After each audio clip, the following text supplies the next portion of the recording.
What's up, beautiful people? Welcome or welcome back to the channel. It's your girl Unfiltered Nelly, and on today's video I'm gonna show you guys how I achieved this eyeshadow look that I wore in my previous video, which if you haven't checked out, be sure to check that one out. Without further ado, let's get into it.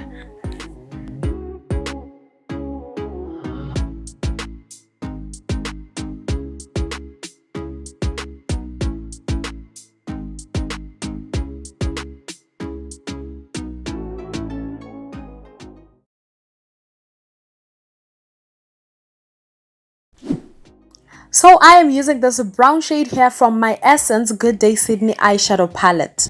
So I'm gonna be packing this brown shade onto the outer corner of my eye, and it is very important to start by packing the color first to get the color payoff that you want before you go in to blend, because if this is a palette that you're gonna have to build up in order to get the pigment that you want. If not, you're gonna get a very dull looking eyeshadow look. So I am packing this right in the outer corner of my eye before blending it out.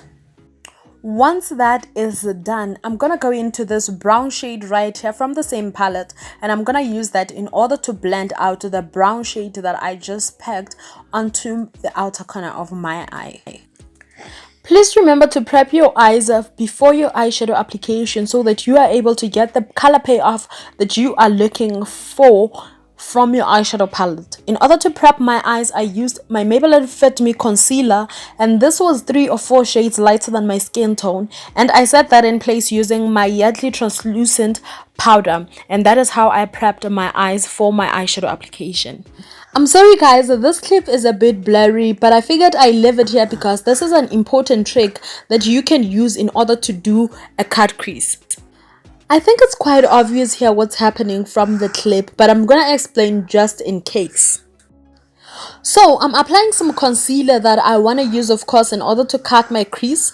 I'm applying that onto my lash line and I'm looking upwards.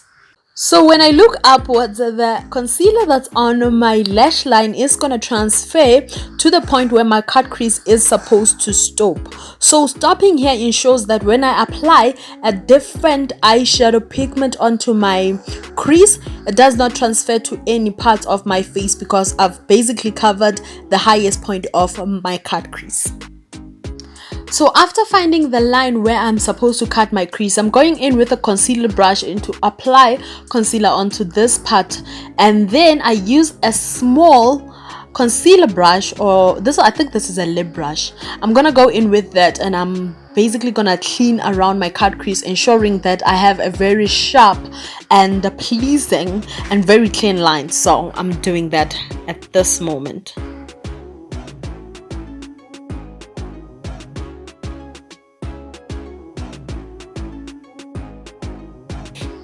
Once all that is done, I'm going in with my concealer blending brush and I'm just gonna blend this concealer, ensuring that I do not go over the line that I have marked. Basically, I'm keeping the concealer in the areas where I applied it in order to ensure a clean cut crease. So I'm now going in with this copper shade from the same palette, and I'm gonna be applying that on top of the concealer that I just applied where I basically cut my crease. So I'm gonna apply that on that area.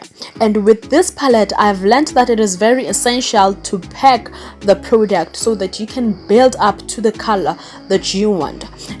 So I'm new to doing bold eye looks like this, and this was my first time doing a look like this. So with this palette and maybe every other palette, I don't know, I quickly learned the importance of packing your product, because if you do not pack it in, you do not get the color payoff that you're looking for.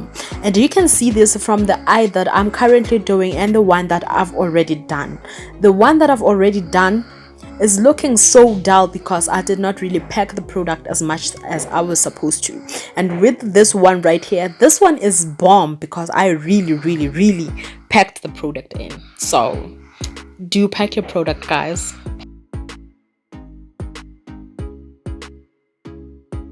So once all that is done, I'm gonna go in with this brown shade that is very loved, as you can see, and I'm gonna use that to blend my crease color and my outer corner color, and make sure that there are no harsh lines in between these two shades, and make sure that there is a seamless blend in between these two. So I'm gonna do that, and yeah.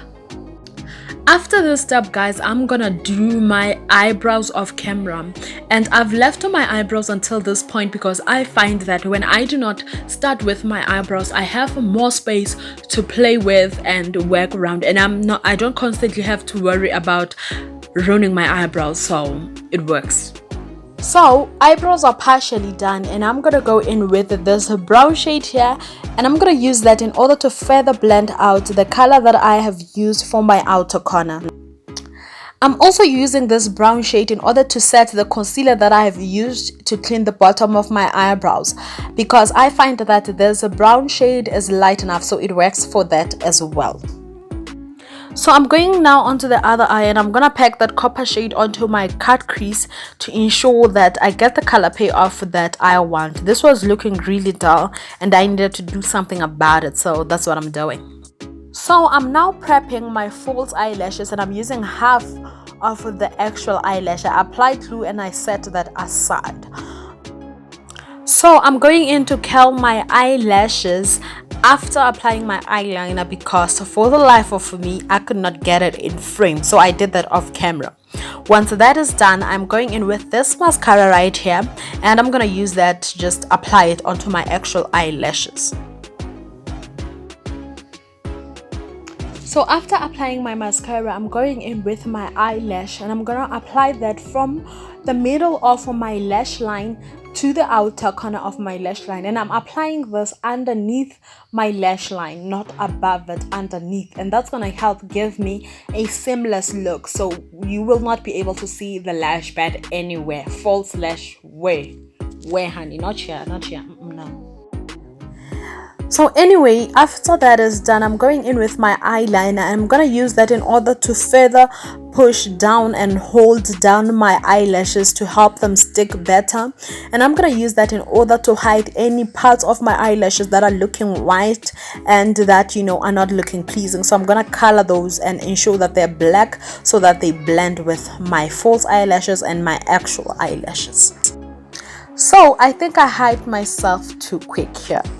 I made the mistake of using eyelashes that are longer than my actual eyelashes, so they did not really blend that well. While they did look good, the look came out looking well. You still couldn't see the eyelash band, but the false eyelashes that I used were a bit longer, so if I could change that, I would, and next time I will. So this is the eyeshadow look, beautiful eyeshadow look that we were able to achieve together. And if you made it to this point, give me a like and drop me a heart down in the comment section so I know that you really enjoyed this video and you found it helpful. Please don't forget to subscribe to the channel, guys. It's free, and until next time, stay blessed. Bye.